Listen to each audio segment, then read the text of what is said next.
Alright, so let's talk a little bit about open loop and closed loop systems. I just want to draw you a diagram. So if you're looking at an open loop system, remember we're talking about a system where there's no feedback, alright? And so if we went to draw a diagram of that, alright, it might look something like this. So we have inputs coming in, and then those travel through a timer system, right, that makes the whatever operation run. It goes through the process, and then we have an output. Alright, so let's think about this in terms of something that we're all familiar with, a clothes dryer. Alright, so typically for years and years, clothes dryers work this way, right? You'd wash your clothes, you'd put the clothes in, you'd turn the dial and set the timer, right? And then it would just run till the timer ran out. So the process would be complete. You'd put your hand in and check to see if your clothes were dry or not, okay? So if you set the timer for 30 minutes and they were dry in 20, it still ran the other 10 minutes. In this case, too, if you ran it 30 minutes and they weren't dry, you have to turn the dial on again and start it again. So that's an example of an open loop system. Alright? Now, instead, if we have a closed loop system, alright, we're going to have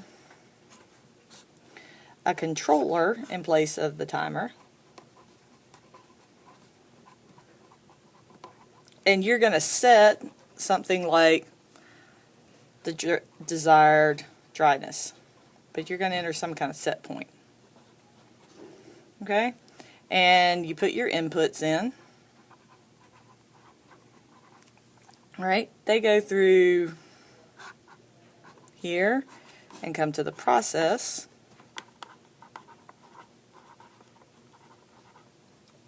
Right?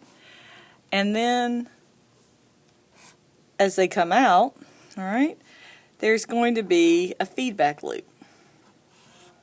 That feedback loop is going to be provided by some kind of sensor.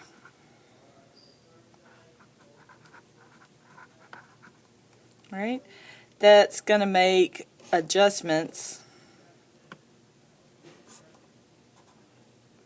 alright, to what's happening in the process. So here are our outputs.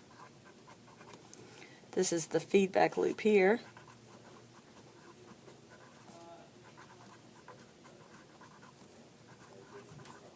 Alright, and so now let's think of the new dryers you can buy, the ones that have moisture sensors on them. So you put the clothes in, you tell them you want to dry, alright, and you start it with the clothes in, and it begins to run. So there's some kind of moisture sensor there, and that moisture sensor is measuring the moisture. And as it measures less and less moisture, it knows it's getting closer and closer to being dry. And it'll stop when the clothes are dry or they reach the desired level of dryness. Okay? So that gives you a little bit of an idea of some real life examples of open loop and closed loop. Alright? So let's talk about what actually provides the feedback. Alright, so when we think about that, it's the answer to what provides the feedback is sensors. And there are a variety of sensors that we could use. And I've listed here some different kinds.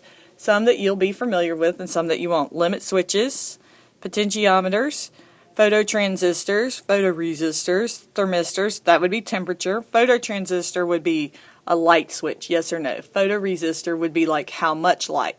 Thermistor is temperature.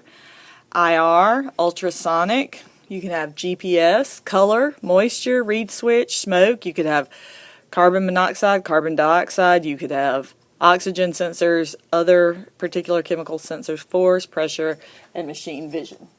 So that gives you an idea of some of the different kinds of sensors you can have.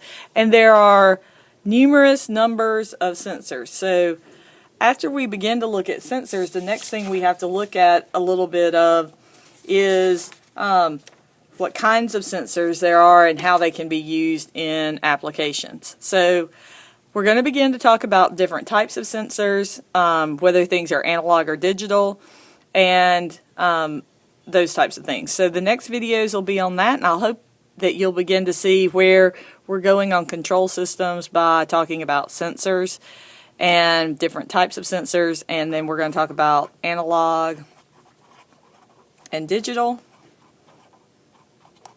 All right, and then some special cases in sensors too. So I hope this helps you, and we'll talk to you soon.